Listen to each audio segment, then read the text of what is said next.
Angelique, para matiyak ang supply at matugunan ang pagtaas ng presyo kasunod ng pananalasa ng bagyo, nakatakdang mag-angkat ang Department of Agriculture ng karagdagang imported na isda. Nasa 8,000 metriko toneladang aangkatin tulad na lamang ng galunggong, bonito at mackerel. Sumatotal, aabot na sa 38,000 ang dami ng aangkating isda sa huling quarter ng 2024. Target ng DA na paratingin ang mga isda sa Desyembre.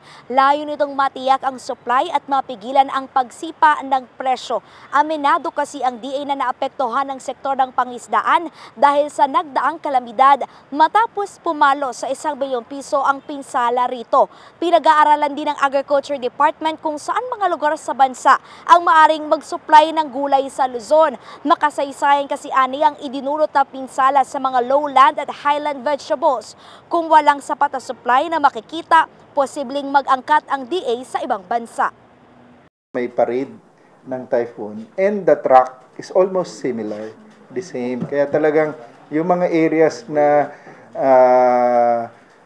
agri area natin supposed to be nakaka-recover after some delubyo, find themselves na nahihirapan na makarecover. Ang priority is to get the vegetables from other vegetable producing areas and regions if that would be enough to temper the prices.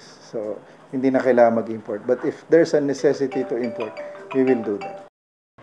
Angelique, ayon sa Department of Agriculture, target itong mga hakbang na matugunan yung supply at presyo ng mga pangunahing bilihin lalo na ngayon na parating yung Christmas season at inaasahan yung mataas na demand ng pagkain. Yan na muna ang latest mula rito sa DA. Balik sa'yo, Angelique.